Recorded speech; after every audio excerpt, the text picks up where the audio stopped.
Olá, meu amigo, minha amiga. Sejam bem-vindos ao nosso Portal do José para esse nosso primeiro encontro nesse final de semana, que, como nós suspeitávamos, iria ser muito trepidante para esse universo da extrema-direita aqui no nosso país.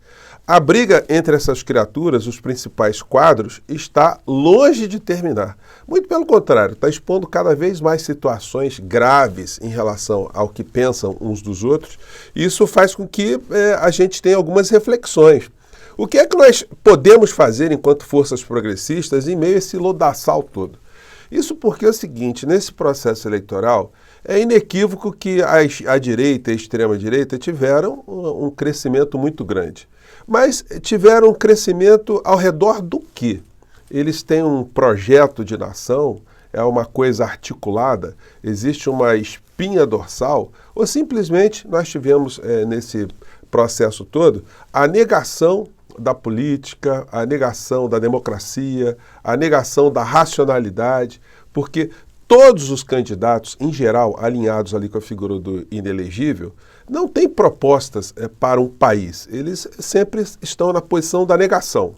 Vamos tomar cuidado, a negação e o medo, né? Porque o comunismo está vindo aí, o socialismo está vindo aí, não queremos isso, não queremos que as nossas crianças passem isso, não queremos que as nossas famílias passem aquilo, não queremos que Deus passe por uma situação, enfim.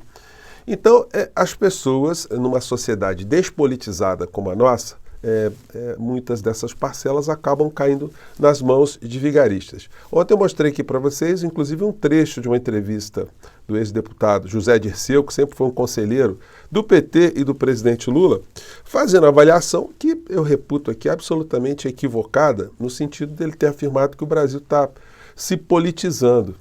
Olha, meu caro Zé Dirceu, nós tivemos nesse processo eleitoral, entre pessoas que não foram as abstenções, os votos brancos e nulos, 40% dos eleitores aptos a votarem. E dos que foram votar, ainda teve uma parcela muito grande que votou na direita e na extrema-direita. Então, que politização é essa que nós estamos passando aqui na sociedade brasileira? Essa avaliação, a meu ver, absolutamente equivocada, proporá, portanto, soluções equivocadas, enfrentamentos equivocados.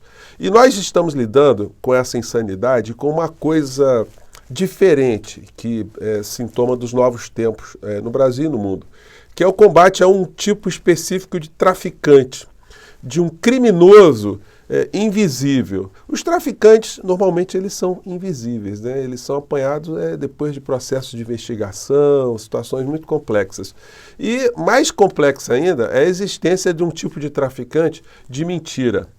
O traficante da mentira, melhor dizendo, porque esse sabe que está com um produto envenenado, um produto nocivo, mas mesmo assim, para ter algum tipo de ganho, algum tipo de dividendo, ele reparte, ele transmite, ele entrega esse produto, a mentira, para outras pessoas e, no caso, quando são para muitas pessoas, milhões de pessoas, o dano social é muito grande. Eu vou conversar com vocês sobre alguns fatos objetivos, vou trazer também mais alguns trechos da histeria da criatura que motivou aí, da criatura, o conselheiro mor da figura do inelegível, que está motivando aí também uma reação pesada também e que está vindo de um lado para o outro, né? Que eles sigam nessa linha. Bom, antes de entrar aqui nesses temas e mostrar aqui as nossas cenas, os nossos áudios, quero convidar você que está chegando agora ao nosso portal, ainda não nos conhecia, ainda não é inscrito, para que você se inscreva aqui conosco e venha fazer parte do nosso portal, mandando seu comentário, dando seu joinha, compartilhando os nossos vídeos pelo seu WhatsApp, pela recomendação para o seu amigo, seu parente, e se puder, vindo também para o nosso clube de membros. Aqui você é muito bem-vindo e muito bem-vindo. Então, vamos aqui aos temas. Gente, muita coisa interessante, né? Eu comentei com vocês ontem, eu mostrei um trecho aqui de um áudio que foi vazado, né? Já está com mais de 1 milhão de visualizações. Visualização esse tipo de acontecimento, né? O Malafaia cuspindo marimbondo, ele mandou um áudio privado para o radialista, o jornalista aí, que resolveu colocar isso no ar, né? Foi uma coisa, enfim, mostra bem como operam essas criaturas em relação à noção de bom senso, de caráter, de confidencialidade, né? De reservas. Aliás, é uma coisa muito crônica que nós estamos enfrentando no Brasil nos últimos anos é esse perfil de gente que começou a entrar para os debates públicos. Quando eu criei meu programa aqui no meu canal aqui no YouTube, eu ficava assustado com o comportamento de pessoas alinhadas com a direita e a extrema-direita. As pessoas perderam completamente a educação. Normalmente, a falta de educação faz parte da estrutura comportamental dessas figuras. Eles não respeitam, eles não escutam, eles não têm tolerância para deixar vocês completar uma frase, eles já têm as verdades absolutamente estabelecidas na cabeça deles, né? A verdade enquanto produto do tráfico de mentira, ou das mentiras. E são pessoas que perderam o pudor de não falarem palavrões, falam palavrões, fazem as mais abjetas agressões. Então isso deixa qualquer pessoa que não estava acostumada com esse tipo de ambiente uma situação muito desconfortável, né? Mas eu fui me adaptando aqui para escutar essas criaturas, mas elas continuam com isso. E algumas são muito violentas também, porque o discurso violento ele acaba gerando também ações violentas. O assassino do Marcelo Arruda, lá no Paraná, que não me deixa mentir, né? Como é que essas pessoas transbordaram do discurso virulento, do discurso insano, da falta de educação para a atitude violenta e absolutamente irracional. Mas aí, seguindo aqui, ontem esse áudio viralizou bastante, mas esse trecho aqui eu não mostrei para vocês. Vamos lá, mais um trechinho vazado aqui. Você tá igual a Bolsominion, virou viúva de Pablo Marçal, desse farsante na direita? As críticas que eu expus, eu fiz em particular antes. Eu não sou covarde, não. Eu passei todo o primeiro turno falando para Bolsonaro e para os filhos dele: vocês estão se omitindo, estão sendo covardes. Opa, falou para os filhos também que eles se omitiram e eles eram covardes. Mas, senhor Malafaia, em quem será que eles se inspiraram para se converter em criaturas covardes, né? Vai lá na rede de Bolsonaro, vai lá e vê se tem uma postagem a favor do Nunes. Vai lá. Que candidato é esse? Você tá por fora, cara. Tu não sabe a briga que eu tive com o Bolsonaro para ele poder falar numa live e a gente fazer um recorte. E aí a coisa seguiu por aí, né? Aí nós vimos na sequência o Ciro Nogueira chamando o Malafaia de criatura abjeta, né? Vamos resgatar. Malafaia, e o que está por trás dela? O grande erro, aí é mais um erro do presidente Bolsonaro, mas o erro é ele aceitar essas figuras como o Silas Malafaia, que é uma criatura completamente execrável, que não lidera nada, e aí se dá uma repercussão, coloca ele na frente de uma manifestação de milhões. Olha, o Malafaia tem uma igreja, o Ciro Nogueira, que é gigantesca, tá? Se ele não tivesse esse poder político todo, o Bolsonaro não era o que o Bolsonaro acabou sendo em termos eleitorais aqui no Brasil. E o Mala reagiu hoje.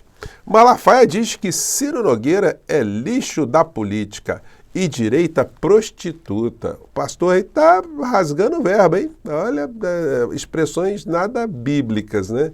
O pastor Silas Malafaia diz que o senador Ciro Nogueira, do PP do Piauí, pertence ao lixo da política, ao que ele chama de direita prostituta, e segue à frente. No Brasil temos uma direita que foi Bolsonaro que inaugurou, verdadeira, e temos uma direita prostituta, a qual ele, Ciro Nogueira, pertence há anos. Pertence a essa direita prostituta que muda conforme o governo, disse Malafaia. Se tem uma escória, um lixo da política, o nome é Ciro Nogueira. Ser chamado de execrável por um cretino inescrupuloso como o senador Ciro Nogueira é até um elogio. O homem é a sua história, não sua fala. Eu tenho uma história de defesas como poucos de Bolsonaro. Então vai por aí, né? Então, segue o pau cantando. Vamos aguardar as próximas cenas, mas enfim, como eu disse para vocês, no final de semana ia ter repercussão dessa história toda e vamos ter mais aí, né? Enfim, e aí a gente entra aqui nas nossas questões internas. Eu tenho falado com vocês muito que um dos grandes problemas e desafios do governo Lula é a área comunicacional. Um governo que não se comunica, se estrumbica. Não tem escapatória. Tanto é que a gente fica refém das pautas, das mentiras que estão sendo jogadas pela direita o tempo todo. E eu tenho que enfatizar... Gente, muitas pessoas escrevem para cá E falar assim, você fica falando muito, por que você não vai lá e fala com o governo Lula, não fala com as pessoas? Gente, eu falo. Com as pessoas que eu tenho contato, eu mando no WhatsApp, eu falo as críticas, mando trechos dos nossos vídeos. Mas tem um problema muito sério nesse governo, como em muitos governos mundo afora. Normalmente as pessoas que estão ao redor de um líder são pessoas ligadas a mandatos políticos. Isso significa que esses personagens têm interesses políticos particulares e são legítimos que eles tenham esses interesses. Mas quando eles se acomodam em determinadas posições, eles não querem incomodar o líder, não querem encher o saco, não querem puxar o braço, não querem atrair o líder para uma clareza do que está acontecendo. E isso possibilita muitas vezes que haja uma derrocada de todos com a tentativa de sobrevivência desses núcleos políticos, dessas pessoas que têm mandatos.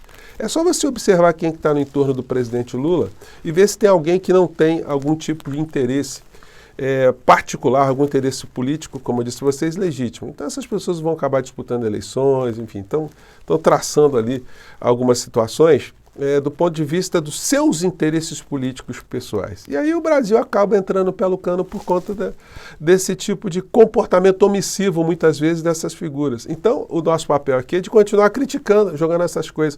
Dá pra gente acreditar que em quase 2 anos do governo Lula nós temos problemas de comunicação? Eu vou mostrar aqui para vocês um negócio muito complicado. Aqui, como eu tenho mostrado para vocês, a presidenta eleita lá do México. O que o México tem a ver com a gente? Tem tudo a ver, porque a história deles é muito parecida com a nossa. E a história da luta da esquerda lá, do humanismo, do progressismo, é igualzinha, ou pior do que a nossa em termos de enfrentamento. O López Obrador e a Cláudia Sheinbaum, eles chegam agora a um poder com uma aprovação gigantesca de mais de 60%, ele 80% e ela com mais de 60% dos votos, sem ter tido televisão, sem ter tido rádio, sem ter tido estrutura partidária, sem ter tido fundo partidário, sem ter tido a igreja, sem ter tido, enfim, tendo todos os obstáculos que o progressismo e a esquerda tem no Brasil. Então o que aconteceu com eles lá? Eles têm alguma fórmula, né? A fórmula tem sido a comunicação. Essa aqui é uma live da presidenta do México, que eu mostrei para vocês. Já está com mais de 700 mil visualizações. Detalhe, qual o detalhe aqui? Muito simplório. Aqui está a presidenta do México, aqui no cantinho. Vocês estão vendo aqui, ó, a intérprete de Libras, que lá no México tem uma população grande também de surdos, né? E você vai vendo sempre a intérprete de Libras. Eu dei uma olhada no material do presidente do nosso país, no canal dele, e você não percebe o intérprete de Libras. Isso é uma coisa, gente, com quase 2 anos de governo, o site do presidente da República não ter um intérprete de Libras. Você sabe quantos surdos existem no Brasil? São 10 milhões de surdos que ficam sem ter esse tipo de informação, de se informarem, de se politizarem, através do canal do presidente da República. No canal do governo, você encontra lá o intérprete de Libras, mas no canal do presidente não tem. Então, são situações que impressionantemente estão acontecendo com 2 anos já de governo que a gente está caminhando.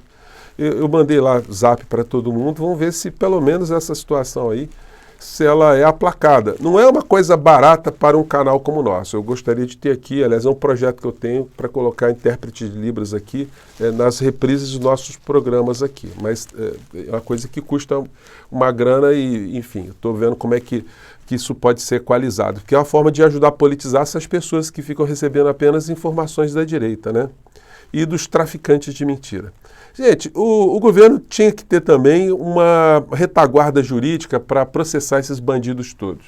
Esse criminoso anda falando coisas como essa aqui, ó, o grande traficante de mentiras. Vamos lá. Todos os seus crimes, gente, são crimes que vocês não têm noção. Tráfico de influência, essas palestras que ele dava na América Latina para receber dinheiro do narcotráfico, vocês não têm noção. Mas o problema é que esse aí influenciou os Estados Unidos, porque os Estados Unidos também estavam participando, a Boeing estava participando dessa licitação e viu que tinha uma coisa muito errada quando... Aí ele está falando o seguinte, que o governo americano está interpelando a empresa que está vendendo os aviões para o Brasil por suspeita de corrupção do presidente Lula, né? Então, e ele fez essa afirmação que o presidente teria recebido dinheiro do narcotráfico. Como é que esse tipo de afirmação de um bandido como esse fica sem ter nenhum tipo de repercussão jurídica? Então é uma coisa que o governo também precisava ter para combater essas figuras num outro plano também, né? A verdade é essa aqui. Esse aqui é um canal chamado Global Militar, que falou sobre esse tema, esclarecendo alguns pontos. Que se teve corrupção, qual é o problema aí que envolve a compra de aviões no Brasil?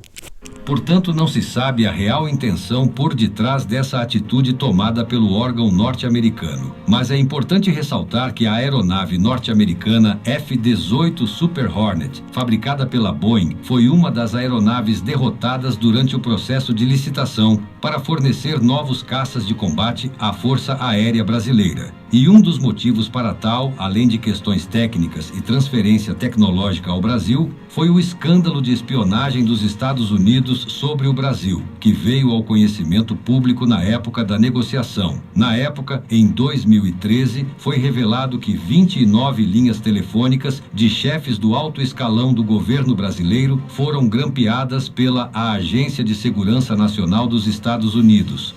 Gente, é óbvio que esse tipo de situação influenciou nesse certame, a questão geopolítica. O governo de então ficou incomodado com essa intromissão comprovada do governo americano em assuntos internos nossos, espionando a presidenta da República na época e pessoas muito importantes da República, né? Mas aí os traficantes de mentira ficam usando esse fato para potencializarem uma série de coisas que falam contra o presidente e contra o governo brasileiro, né? Então fica aí mais uma situação, retaguarda jurídica para processar esses criminosos de uma forma bem contundente, né? Eu fico por aqui, mais tarde eu volto. Um grande abraço, tchau!